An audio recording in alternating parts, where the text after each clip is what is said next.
السلام علیکم ورحمۃ اللہ۔ آج کے سبق کے اندر ہم سورہ بقرہ کی آیت نمبر 72، 73 اور 74 یعنی 72، 73، 74 یہ 3 آیتیں سیکھیں گے کہ تجوید کے ساتھ میں کس طریقے سے پڑھنا چاہیے۔ تو چلیے سبق کو شروع کرتے ہیں۔ اعوذ باللہ من الشیطان الرجیم، بسم اللہ الرحمن الرحیم۔ وَإِذْ قَتَلْتُمْ نَفْسًا فَادَّارَأْتُمْ فِيهَا۔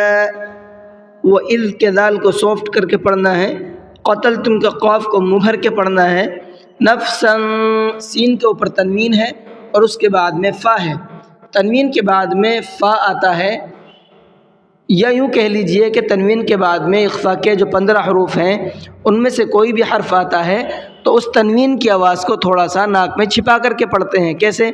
نفساً، اس طریقے سے ناک میں آواز کو روکنا ہے۔ فدار، را کو مبہر کے پڑھنا ہے اور یہاں پر حمزہ ساکن ہے، حمزہ ساکن کے پڑھنے میں جھٹکا ہوتا ہے، اس لیے ہم نے کیسے پڑھا اس کو؟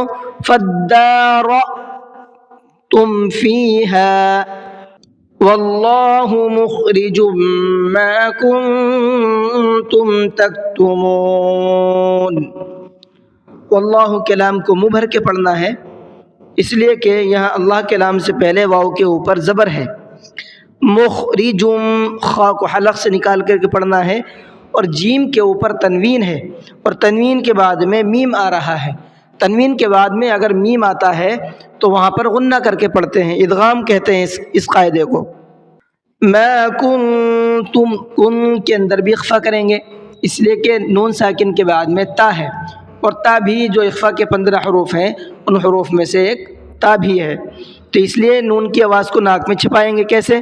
کنتم فقلنا اضربوه ببعضها، فقلنا کے قاف کو مبہر کے پڑھنا ہے، نغ ضاد کو بھی مبہر کے پڑھنا ہے، ربوہ را کو باریک پڑھنا ہے، ببعضها ضاد کو مبہر کے پڑھنا ہے۔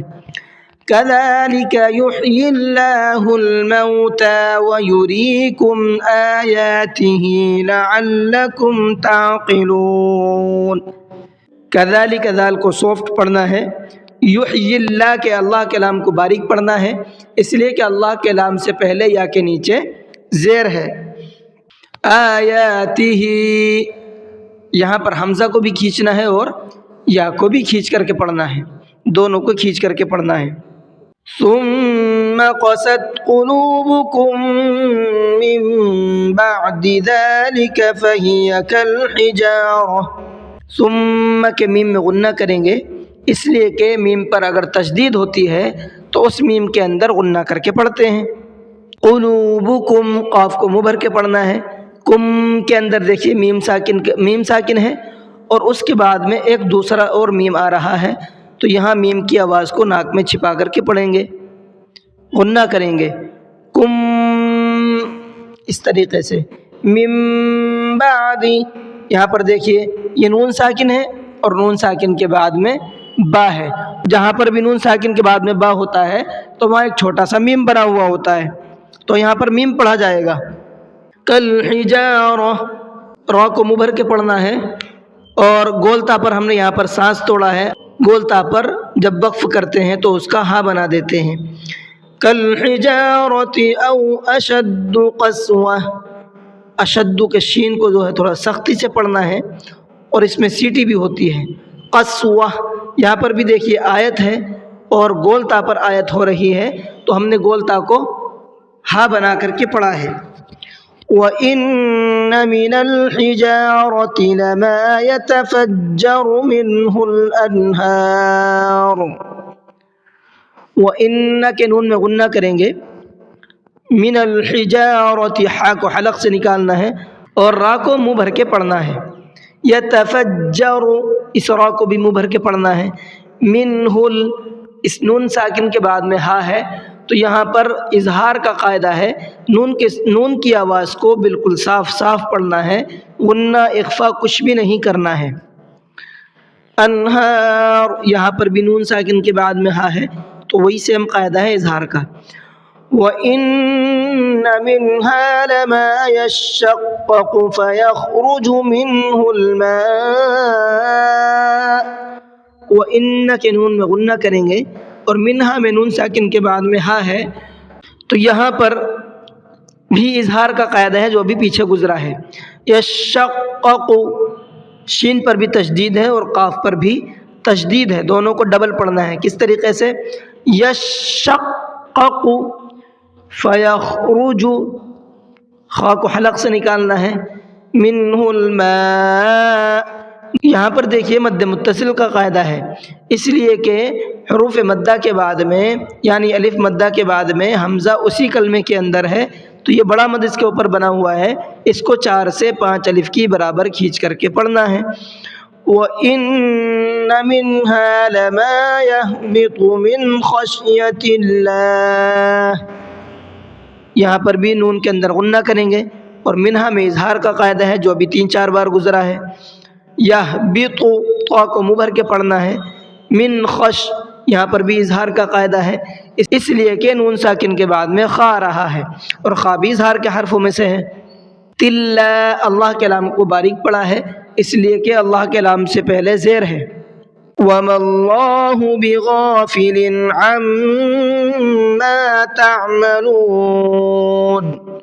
وَمَا اللَّهُ، اللہ کے لام کو منہ بھر کے پڑھنا ہے، اس لیے کہ اللہ کے لام سے پہلے زبر ہے. بغافل، غین کو منہ بھر کے پڑھنا ہے. عما کے میم میں غنہ کریں گے. چلیے اب اس کو پڑھ کر کے دیکھ لیتے ہیں پڑھنا کیسے ہے. یہ تو آپ کا تجوید کے ساتھ تھا، جس طریقے سے پڑھنا چاہیے تجوید کے ساتھ میں وہ پوائنٹ میں نے آپ کو بتا دیے ہیں.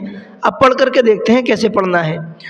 وَإِذْ قَتَلْتُمْ نَفْسًا فَادَّارَأْتُمْ فِيهَا وَاللَّهُ مُخْرِجٌ مَا كُنْتُمْ تَكْتُمُونَ.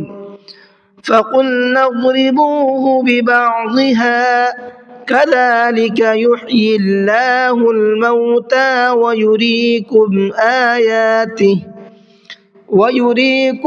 آيَاتِهِ لَعَلَّكُمْ تَعْقِلُونَ. ثُمَّ قَسَتْ قُلُوبُكُم مِّن بَعْدِ ذَلِكَ فَهِيَ كَالْحِجَارَةِ أَوْ أَشَدُّ قَسْوَةً وَإِنَّ مِنَ الْحِجَارَةِ لَمَا يَتَفَجَّرُ مِنْهُ الْأَنْهَارُ وَإِنَّ مِنْهَا لَمَا يَشَّقَّقُ فَيَخْرُجُ مِنْهُ الْمَاءُ وَإِنَّ مِنْهَا لَمَا يَهْبِطُ مِنْ خَشْيَةِ اللَّهِ وَمَا اللَّهُ بِغَافِلٍ عَمَّا تَعْمَلُونَ. جی آج کا سبق یہیں تک رہنے دیتے ہیں. امید ہے کہ آپ کو سبق بھی سمجھ میں آیا ہوگا اور ویڈیو بھی اچھی لگی ہوگی.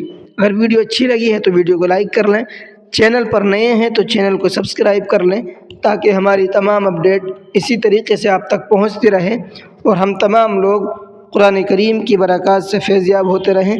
چلیے کلاس کو ختم کرتے ہیں. السلام علیکم ورحمۃ اللہ وبرکاتہ.